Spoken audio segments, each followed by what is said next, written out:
अस्सलामु अलैकुम वरहमतुल्लाहि वबरकातुहु।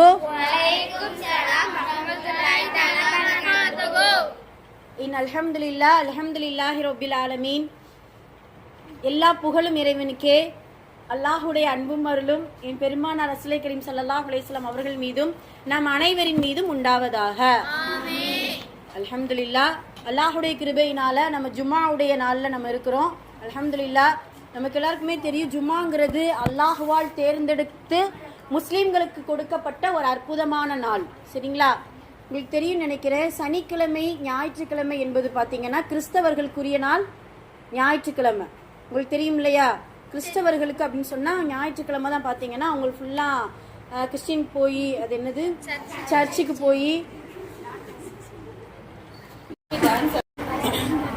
போயிட்டு இருப்பாங்க. அதே போல சனிக்கிழமை அப்படின்னு சொன்னோம்னா யூதர்களுக்கு அதுதான் சிறப்பான நாள் அப்படின்னு சொல்லுவாங்க. ஆனால் இந்த ஜும்ஆவுடைய நாள் ரசூலுல்லாஹ்வுக்கு இது ஒரு வரலாறே இருக்குப்பா. நமக்கு வெள்ளிக்கிழமை கிடைச்சதுக்கு ஒரு வரலாறு உண்டு. நமக்கு வெள்ளிக்கிழமை அப்படின்னு கிடைச்சதுக்கு ஒரு வரலாறு உண்டு. அல்லாஹு தஆலா ரசூலுல்லாஹ்ட்ட சொல்லி கேட்பானா, உங்களுக்கு தூதரே, உங்களுடைய உம்மத்தினர்களுக்கு எந்த நாள் உங்களுக்கு சிறந்த நாள் வேணும்? ஞாயிறு வேணுமா, சனிக்கிழமை வேணுமா? ஏன்னா உங்களுக்கு தெரியும் இல்லையா, இந்த கிழமைகள், காலங்கள், மாதங்கள் எல்லாமே அல்லாஹ் உலகத்தை படைக்கிறதுக்கு முன்னாடியே ஏற்பாடு செஞ்சுட்டான். சரிங்களா? இந்த உலகத்துல இப்படியான குர்ஆன்லயே அதைத்தான் சொல்லுவான். வானங்கள் பூமிகள் படைக்கப்பட்ட நாள்லயே நமக்கு 12 மாதங்கள் அப்படிங்கிறத நமக்கு அல்லாஹ் சொல்லி காட்டிட்டான். அதனால இந்த விஷயங்கள்லாம் ஆரம்பத்திலே எல்லாம் எழுதி கொடுத்துட்டான். சரிங்களா? அப்போ இப்படி இருக்கும்போது நமக்கு முஸ்லீம்களுக்கு ஜும்மாவுடைய நாள் சிறந்த நாள். அதுல ஃபர்ஸ்ட் முதல் சிறப்பு என்ன அப்படின்னு சொன்னா, மனிதர்கள் அன்றைய நாள் படைக்கப்பட்டிருந்தது. ஆதம் நபி படைக்கப்பட்ட நாள் எதுப்பா? ஆதம் நபி படைக்கப்பட்ட நாள் எது? சரிங்களா? வெள்ளிக்கிழமை ஆதம் நபி படைக்கப்பட்டிருக்காங்க. சரி, இது எதுக்காக சொல்ல வந்தோம் அப்படின்னா, இன்னைக்கு ஜும்மாவுடைய நாளில் இன்ஷா அல்லாஹ் இன்னைக்கு ஒரு முக்கியமான சில விஷயங்களை நம்ம பேச போறோம். மனிதனுடைய ஒழுக்கத்திலேயே ஆக சிறந்த ஒழுக்கத்தை குறித்து நம்ம பேச போறோம். என்னன்னா, ஆடையின் ஒழுக்கம். என்ன ஒழுக்கம்? சரிங்களா? அதபு. ஒழுக்கத்துக்கு அரபுல என்ன சொல்லுவாங்க? அதபுன்னு சொல்லுவாங்க. முதல்ல சபையின் ஒழுக்கத்தை முதல்ல கத்துக்கிறணும். சபையின் ஒழுக்கத்தை. அதுலயும் நம்ம ஏதாவது கல்வி கற்றுக்கொண்டு வரக்கூடிய, கல்வி கற்பதற்காக வரக்கூடிய சபையின் ஒழுக்கம் என்ன அப்படின்னு சொன்னா, முதல்ல உஸ்தாது பேசுறத நல்லா கவனிக்கணும். சரியா? அதே போல அமரக்கூடிய இடங்கள்ல நபி ஸல்லல்லாஹு அலைஹி வஸல்லம் அவருடைய காலத்திலேயே சபையின் ஒழுக்கத்தை சஹாபாக்களுக்கு கற்றுக் கொடுத்துருக்காங்க. நம்மளாம் என்ன செய்வோம்? உள்ள நுழைஞ்சோம்னா எங்கடா நம்ம ஃப்ரெண்ட்ஸுங்க இருக்காங்க, எங்க சாஞ்சு உட்காரலாம், எங்க ஃப்ரீடமா இருக்கு அப்படின்னு சொல்லிட்டு தானே பார்ப்போம். ரசூலுல்லாஹ்வுடைய சபை எப்படி இருக்கும் தெரியுமா? ஃபர்ஸ்ட் உள்ள வந்த உடனே ரசூலுல்லாஹ் பக்கத்துல உட்கார்றதுக்கு இடம் போடுவாங்களாம். கிடைச்ச இடத்துல உட்கார ஃபர்ஸ்ட் என்ன செய்வாங்க? பக்கத்துல உட்கார்ந்துக்கிட்டு, அதுக்கப்புறம் பாத்தீங்கன்னா அடுத்து வர்றவங்க பாத்தீங்கன்னா அழகா அங்கங்கே கரெக்டா உட்கார்ந்து அந்த சபை ஃபுல்லா நிறைஞ்சிருக்கும், எங்கேயுமே கேப் இருக்காது. அதே போல நபி ஸல்லல்லாஹு அலைஹி வஸல்லம் சபையில பாத்தீங்கன்னா அமைதியா இருக்குமா. ரசூலுல்லாஹ்வுடைய பேச்சை தவிர எந்த பேச்சுமே இருக்காது.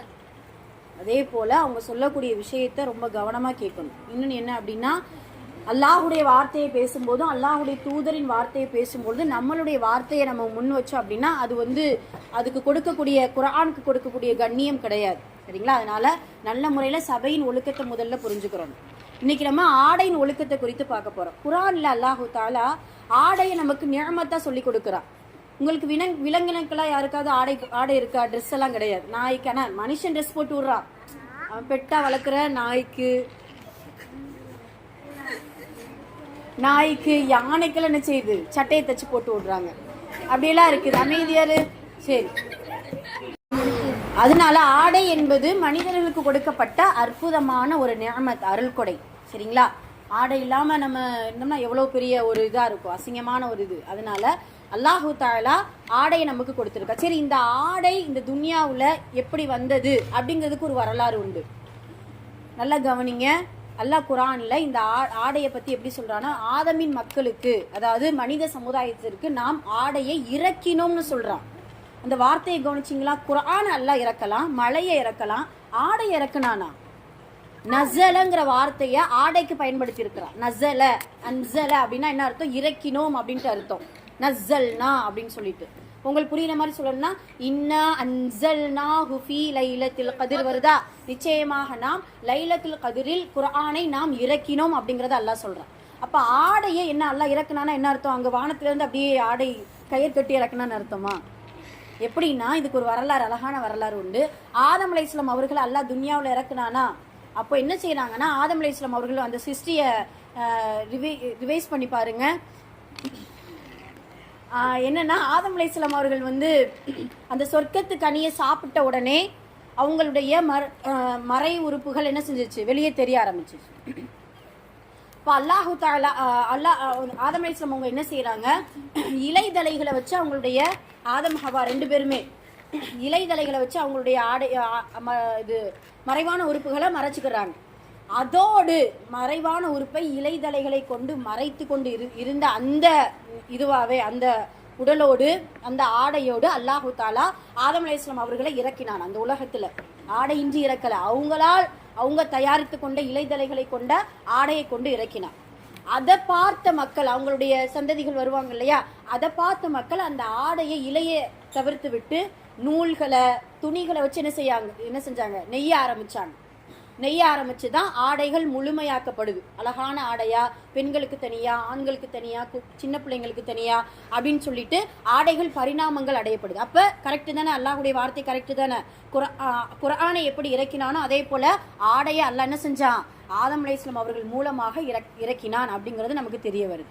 இன்னொன்னு என்ன தெரியுமா, ஆடை நமக்கு வந்து அல்லாஹ் கொடுத்த நியமத்தா இருக்கிறதுனால ஆடை செய்வதற்கு தேவையான உபகரணங்களையும் இந்த உலகத்துல அல்லாஹ் இறக்கி கொடுத்தான். ஆடை எதை கொண்டு நெய்றாங்க, நூல் எதுல இருந்து வருது, பட்டுப்பூச்சியில இருந்து. படிச்சிங்கல்ல சயின்ஸ், பட்டுப்பூச்சியில இருந்து ஆடை தயாரிக்கிறாங்க என்ன இல்லையா? ஸ்டேஜ் அதுதானே ஆரம்ப ஸ்டேஜ். அதுக்கப்புறம் தான் ஆடைகள் பாத்தீங்கன்னா காட்டனு, இப்பெல்லாம் பாத்தீங்கன்னா ரயான் கிளாத்து, சில்க் சாரி அப்படின்னு சொல்லி ஆடைகளுடைய அந்த இது மெட்டீரியல்ஸ் வேற மாதிரி வருது, வேற இதுல வருது. அதெல்லாம் இப்போ வந்து பாத்தீங்கன்னா ரொம்ப பிளாஸ்டிக்ல இருந்து கூட நம்ம குடிச்சிட்டு போட்ட பாட்டில் இருக்குல்ல, அந்த பாட்டில கூட இது பண்ணி அதை ஆடையா தயாரிக்கிறாங்களாம். இந்த ஜீன்ஸ் எல்லாம் பாத்தீங்கன்னா இந்த ரொம்ப மக்கி போகாத ஆடைன்ட்டு நிறைய இருக்கும். அதெல்லாம் பாத்தீங்கன்னா இப்படி கண்ணாடி துகள்ல இருந்து, அப்புறம் பிளாஸ்டிக்ல இருந்து, ரப்பர்ல இருந்து, இதெல்லாம் ஆடைகள் தயாரிக்கிறதுக்கான உபகரணங்களாக மனிதர்கள் இப்போ என்ன செய்யறாங்க, ரெடி பண்றாங்க. சுப்ஹானல்லாஹ். இப்படி ஆடைகளை அல்லாஹு தஆலா குர்ஆன்லயும் சரி, அல்லாஹ் சொல்லக்கூடிய சில வரலாறுகளையும் சரி நமக்கு சொல்லி கொடுக்குறான். உங்களுக்கு ஒன்று நல்லா தெரியும், இரும்பை உருக்கக்கூடிய தன்மை பெற்ற ஒரு நபி யார்? தாவூத் அலைஹிஸ்ஸலாம். கேள்விப்பட்டிருக்கீங்க இல்லையா? தாவூத் அலைஹிஸ்ஸலாம் அவர்கள் இரும்பை என்ன செய்வாங்க, நாம எப்படி ரப்பர் இருக்குல்ல வீட்டுல, இந்த ரப்பர் டிஸ்கோ ரப்பர்லாம் பாத்தீங்கன்னா ரொம்ப இலகுவா இருக்கும், இழுத்தா வரும். அது போல இரும்பை என்ன செய்வாங்களா தாவூத் அலைஹிஸ்ஸலாம் அவர்கள் அவங்களுடைய கையாலேயே அப்படியே என்ன செய்வாங்க, உருக்கு சட்டையாக செஞ்சிருவாங்களாம். உருக்கு சட்டைனா இரும்பு கவச ஆடை, போருக்கு தேவைப்படக்கூடிய இரும்பு சட்டையை தயாரிச்சுக்குருவாங்க தாவூத் அலைஹிஸ்ஸலாம். இப்போ அந்த காலத்திலேயே நபிமார்கள் சட்டை, அவங்களுக்கு தேவையான உபகரணங்கள்லாம் என்ன செஞ்சிருக்கிறாங்க. சுப்ஹானல்லாஹ். சரி, இப்போ வருவோம். ஒரு 5 ஆடைகளை உங்களுக்கு நான் சொல்ல போறேன். இப்போ 5 ஆடைகள் என்னென்ன வகைகளான ஆடைகள் அப்படின்னா, நமக்கு தெரிஞ்சது ட்ரெஸ், அவ்வளவுதான். அந்த ட்ரெஸ்ஸில் கூட இப்போ நமக்கு தெரிஞ்சது ட்ரெஸ் அப்படின்னு சொல்லிட்டு ஒன்று தான் தெரியும். ஆனால் இஸ்லாமிய மார்க்கம் நமக்கு 5 வகையான ஆடைகளை கற்றுக் கொடுக்குது. முதல் வகை என்ன, ஃபர்லான ஆடை, கட்டாய கடமையாக்கப்பட்ட ஆடை. 2வது ஹராமான ஆடை, ஹராமான ட்ரெஸ் நிறைய இருக்குது, அதெல்லாம் நம்ம என்ன செய்யக்கூடாது, உபயோகப்படுத்தக்கூடாது, தடுக்கப்பட்ட ஆடை. 3வது முஸ்தஹபான ஆடை, விரும்பத்தக்க ஆடை. 4வது அனுமதிக்கப்பட்ட ஆடை. 5வது அதிகமா அத்தியாவசியத்துக்கு தேவையான ஆடைகள். சரிங்களா? 5 வகையான ஆடைகளை நம்ம பார்க்க போறோம். முதல்ல ஃபர்லான ஆடை. முதல்ல ஃபர்லான ஆடை அப்படின்னு சொல்லும்போது உங்களுடைய கவனத்தில் எடுத்துக்கிறனும், இதை நம்ம விட்டுட்டோம்னா பெரிய பாவம், அல்லாஹ்வுடைய கோபம் என்ன செஞ்சிடும், நமக்கு அதெல்லாம் ஏற்பட்டுரும். அதனால ஃபர்லான ஆடைகள் என்ன அப்படின்னா, மறைவிடங்களை எதையெல்லாம் அல்லாஹ் தஆலா இந்த உலகத்துல மனித சமுதாயத்திற்கு மறைக்க சொல்கிறானோ அதற்கு பயன்படுத்தக்கூடிய ஆடையெல்லாம் ஃபர்லான ஆடை. உங்களுக்கு புரியுதா? ஆண்களுக்கு அப்படின்னு சொன்னோம்னா அவங்களுக்கு வந்து குறைவானதுதான். ஆனா இப்ப பாத்தீங்கன்னா ஆண்கள் தான் அதிகமா போடுறாங்க. பெண்களுக்கு நம்மளாம் மாற்று மத அன்பர்கள்லாம் நம்ம பார்த்தோம்னு நினச்சிக்கோங்களேன். நவீன காலத்துலலாம் பார்த்தீங்கன்னா ரொம்ப பெண்களுக்குன்னு பார்த்தீங்கன்னா ரொம்ப குட்டியாக இருக்கும். ஆம்பளை பிள்ளைங்க கோட்டு அது இது ஃபுல் ஹேண்ட் ட்ரெஸ்ஸு எல்லாம் இது பண்ணி போட்டிருப்பாங்க. ஆனால் பெண்கள் பாருங்கள் அரைக்குறை ஆடையோடு சுற்றிக்கிட்டு இருக்கக்கூடிய நிலைமையை நம்ம பார்த்துட்ருக்கோமா. அதெல்லாம் அல்லாஹ்வால் பாதுகாக்கப்பட்டவர்களே தவிர முஸ்லீம் பெண்கள் அப்படி அந்த அளவுக்கு இல்லை, அல்ஹம்துலில்லாஹ். இன்னொன்று என்ன அப்படின்னா, நாம் செய்யக்கூடிய தவறு என்ன அப்படின்னா, நமக்கு அவுரத் என்று சொல்லக்கூடிய உறுப்புகள் அப்படின்னு சொன்னால் நிறைய இருக்குது. வெளியில் தெரியக்கூடிய உறுப்புகள் குறைவான உறுப்புகள், புரியுதா? முகம், மணிக்கட்டு, 2 கால், அவ்வளவுதான் நமக்கு சாய்ஸ். அப்போ மற்ற எல்லாமே அவுரத் என்றால் மறைக்கப்படக்கூடிய இடங்கள் அப்படிங்கிறத அர்த்தம்.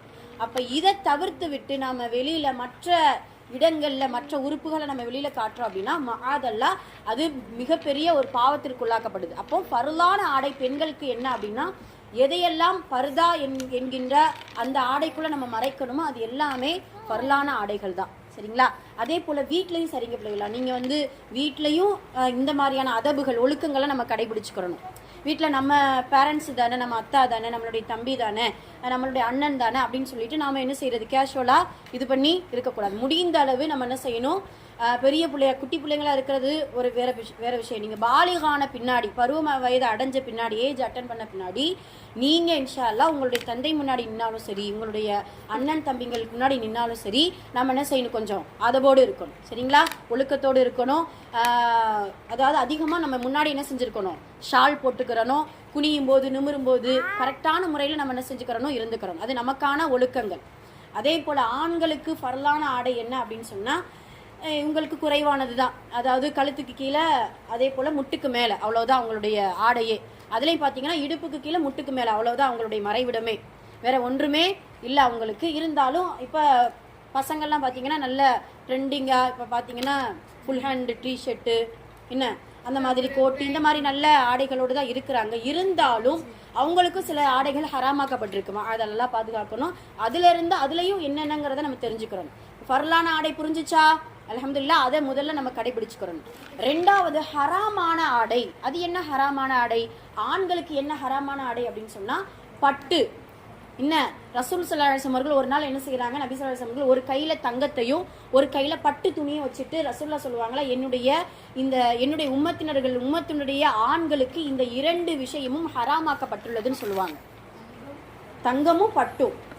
இப்போல்லாம் பார்த்தீங்கன்னா ஒரு கல்யாண வீடுன்னு எடுத்துக்கிறோம், முஸ்லீம்களே பட்டு ஜடிகை கொண்ட வேட்டிகளை கட்டுறதை நம்ம பார்க்குறோம்.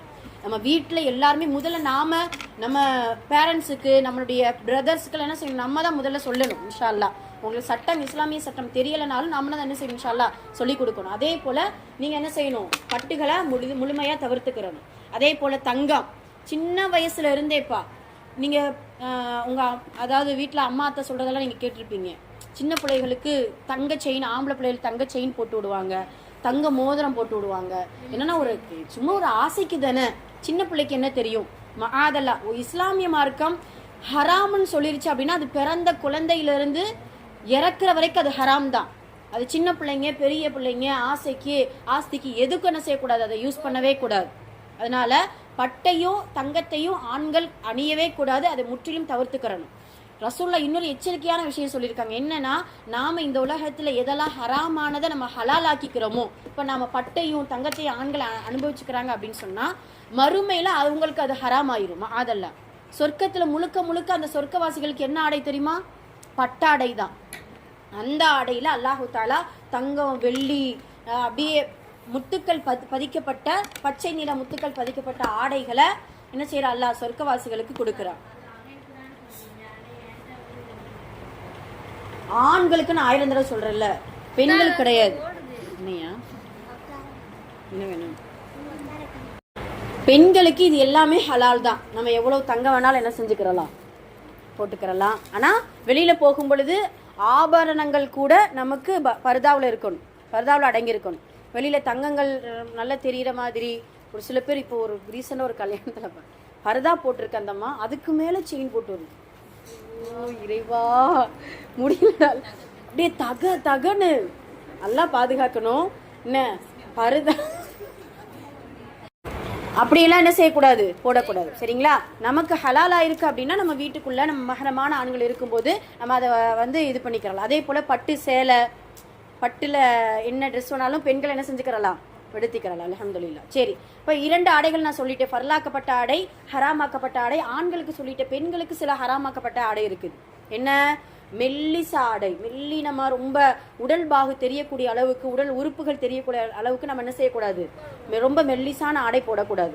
அதே போல இறுக்கமான ஆடை, உடலுடைய அங்கங்கள் அங்கங்க ஸ்ட்ரெச்சபிள் தெரிகிற அளவுக்கு நம்ம என்ன செய்யக்கூடாது, இறுக்கமான ஆடைகளும் போடக்கூடாது. முடிந்த அளவு நம்ம என்ன செய்யணும், அதுலேயும் பருதா இப்போ பார்த்தீங்கன்னா அந்த மாதிரி தான் இறுக்கமாக அங்கங்கே ரொம்ப இது பண்ணி நம்ம என்ன செஞ்சுக்கிறோம், தச்சு வச்சுக்கிறோம். முடிஞ்சளவு இந்த மாதிரி லூஸாக என்ன செய்யணும், போட்டுக்கிறோம். போட்டால் தான் அது நல்ல ஒரு ஆடைக்கு அழகு. அதனால் இன்ஷா அல்லாஹ் இந்த மாதிரியான ஆடைகள் நமக்கு ஹராமாக்கப்பட்டுள்ளது. அதே போல் 3வது வகை ஆடை என்னென்னா முஸ்தஹபான ஆடை. இது ரொம்ப முக்கியம்ப்பா. என்னென்னா இதில் நம்ம கொஞ்சம் கவனமாக இருப்போம். என்னென்னா வெள்ளிக்கிழமைக்கு ரசூலுல்லாட்ட வெள்ளிக்கிழமைக்குன்னு ஒரு ட்ரெஸ் வச்சுருப்பாங்களாம். அதே போல் பெருநாளுக்குன்னு ஒரு ட்ரெஸ் வச்சுருப்பாங்க. அதே போல தான் நாம் இன்ஷா அல்லாஹ் நம்ம என்ன செய்யணும், வெள்ளிக்கிழமை அப்படின்னு வந்துருச்சுனாலே நம்ம என்ன செய்யலாம், ஆடையிலே சிறந்த ஆடை எடுத்து உடுத்திக்கிறலாம். அது சுன்னத்தான விஷயம். இன்னொரு விஷயம் நம்ம தெரிஞ்சுக்கிறணும், வெள்ளிக்கிழமையில பார்த்தீங்கன்னா ஒரு புது ட்ரெஸ் இருக்குன்னு நினச்சிக்கோங்க. வீட்டில் யாராவது ஒரு கிஃப்டாக ஒரு ட்ரெஸ் கொடுத்துருக்காங்கன்னு நினச்சிக்கோங்க. அந்த ட்ரெஸ்ஸை வெள்ளிக்கிழமை எடுத்து போடுங்க. அது நல்ல ஒரு முஸ்தஹபான ஒரு விஷயம். எனக்கு நம்மளுடைய பழக்கமே அதுதான். ஏதாவது ஒரு பேனாவாக இருந்தாலும் சரி, ஒரு புதுசாக என்ன திங்ஸ் யூஸ் பண்ணுறீங்களோ அது எல்லாமே வெள்ளிக்கிழமையாக எடுத்துக்கிட்டிங்கன்னா ரொம்ப நல்லாயிருக்கும். நல்ல ஒரு பரக்கத்தாகவும் இருக்கும் இன்ஷா அல்லாஹ். சரிங்களா? அதனால் இன்னொன்று எனக்கு தெரியுமா, புது ட்ரெஸ் உடுத்திட்டு நம்ம என்ன செய்வோம் தெரியுமா, ஃபஸ்ட்டு வேலை என்ன செய்வோம், செல்ஃபி எடுப்போம். அஸ்தக்ஃபிருல்லாஹ். இப்போ உள்ள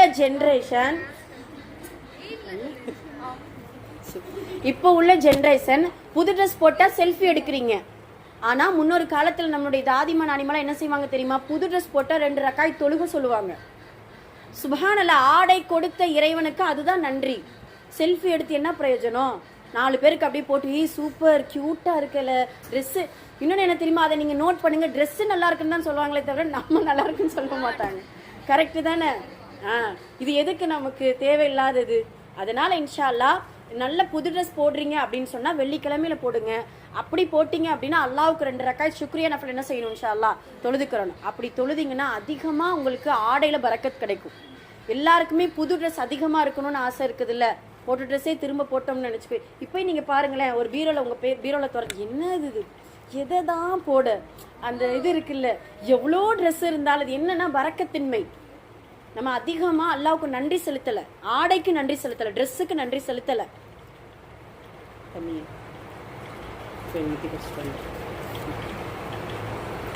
வழி விடுங்கப்பா. ஆடைக்கு நன்றி செலுத்தலை. அதனால தான் அல்லாஹ் தஆலா அப்படியான ஒரு கண்ணோட்டத்தை நமக்கு கொடுக்குறான், ஒரு திங்கிங்கை நமக்கு கொடுக்குறான். சரி, அல்ஹம்துலில்லாஹ். அதே போல் ஜும்மாவுக்கு ஒரு ஆடை இருக்கணும். பெருநாளுக்கு நம்ம கண்டிப்பாக என்ன செஞ்சுருவோம், எடுத்துருவோம். அல்ஹம்துலில்லாஹ். அதே போல் தொழுகைக்குன்னு ஒரு ஆடை வச்சுக்கிறணுமா. முஸ்தஹபான ஆடையில் இதுவும் ஒன்று. நம்ம என்ன செய்வோம், விளையாண்டுட்டு அதே இதில் நம்ம என்ன செய்கிறது, தொழுகிறது. ரொம்ப நமக்கே தெரியும், அதில் வேர்வை ஸ்மெல் வரும், ஏதாவது நஜீஸ் பட்டிருக்கும். இருந்தாலும் நம்ம சும்மா தொழுதுக்கிறது அப்படி செய்யவே கூடாது. அதனால தொழுகைக்குன்னு அந்த காலத்துலலாம் பார்த்தீங்கன்னா பெரியவங்கள்லாம் பார்த்தீங்கன்னா தொழுகைக்குன்னு ஒரு ஆடை உடனே என்ன செய்வாங்க, ஆடை மாற்றிட்டு ஒது செஞ்சுட்டு தொழுகுவாங்க, அப்படி வச்சுருப்பாங்க. அதனால இன்ஷா அல்லாஹ் ஜும்மாவுக்கு பெருநாளுக்கு தொழுகைக்கு ஆடை வச்சுக்கிறணும். அதே போல் மதரசாவுக்குன்னு சொல்லிட்டு ஆடை நல்லா நீட்டாக என்ன செய்யணும், இன்ஷா அல்லாஹ் வரணும். சரிங்களா? சும்மா உடுத்துனது பழசு இது பண்ணுறது இதெல்லாம் இது பண்ணக்கூடாது. முடிஞ்ச அளவு நல்லா நீட்டாக நம்ம கல்வி கற்கிற இடத்துக்கு நல்ல நீட்னஸாக ஆடையோடு வரணும் இன்ஷா அல்லாஹ். இதெல்லாம் முஸ்தஹபான ஆடை. அதுக்கப்புறம் அனுமதிக்கப்பட்ட ஆடை. அனுமதிக்கப்பட்ட ஆடை அப்படின்னு சொன்னால் யூனிஃபார்ம். நீங்கள் ஸ்கூலுக்கு ஒரு யூனிஃபார்ம் வச்சுருப்பீங்க. அப்புறம் போலீஸ்லாம் பார்த்தீங்கன்னா அவங்களுக்குன்னு ஒரு யூனிஃபார்ம் இருக்கும். டாக்டர்ஸ்ன்ட்டு அவங்களுக்குன்னு ஒரு யூனிஃபார்ம். ராணுவ அந்த வீரர்களுக்கு இந்த மாதிரியான ஆடை யூனிஃபார்ம், இது அனுமதிக்கப்பட்ட ஆடை. இது தாராளமாக என்ன செஞ்சுக்கிறலாம், உடுத்திக்கிறலாம். அது ஒன்றும் பிரச்சனை இல்லை, நல்ல இதுவாக உடுத்திக்கிறலாம். அதே போல் ஆகுமாக்கப்பட்ட ஆடைன்ட்டு ஒன்று இருக்குப்பா. ஆகுமாக்கப்பட்ட ஆடை அப்படின்னு சொல்லும் பொழுது அமைதியா நாம் எப்பயுமே நம்மளுடைய பாஷையில் சொல்லணும்னா கேஷுவல் ட்ரெஸ், அப்படி தானே? எப்பயுமே நம்ம வீட்டில் என்ன செய்வோம், ஒரு 4-5 ட்ரெஸ் என்ன செஞ்சுருப்போம், கேஷுவல் ட்ரெஸ் அப்படின்னு சொல்லிட்டு ஒதுக்கி வச்சுருப்போம். அந்த ஆடை நமக்கு ஆகமாக்கப்பட்ட ஆடையா இருக்குது. அல்ஹம்துலில்லாஹ். அதனால இன்ஷா அல்லாஹ் இந்த ஆடைகளுடைய விஷயத்துல கொஞ்சம் கவனமா இருக்கணும். நீங்க வீட்டுக்குள்ள இருக்கும் பொழுதும் வெளியில போகும் பொழுதும் 4 பேருக்கு மத்தியில இருந்தாலும் சரி, தனிமையில இருந்தாலும் சரி, அதபோடு ஆடையில் கூட சில ஒழுக்கங்களை இன்ஷா அல்லாஹ் கடைபிடித்தே ஆகணும். அந்த ஆடை எந்த அளவுக்கு அல்லாஹ் ஒப்பிட்டு சொல்றா அப்படின்னா, கடைசி இந்த விஷயத்தை சொல்லி முடிச்சிருவோம். ஆடையிலேயே சிறந்த ஆடை தக்குவா என்கின்ற ஆடை தான்.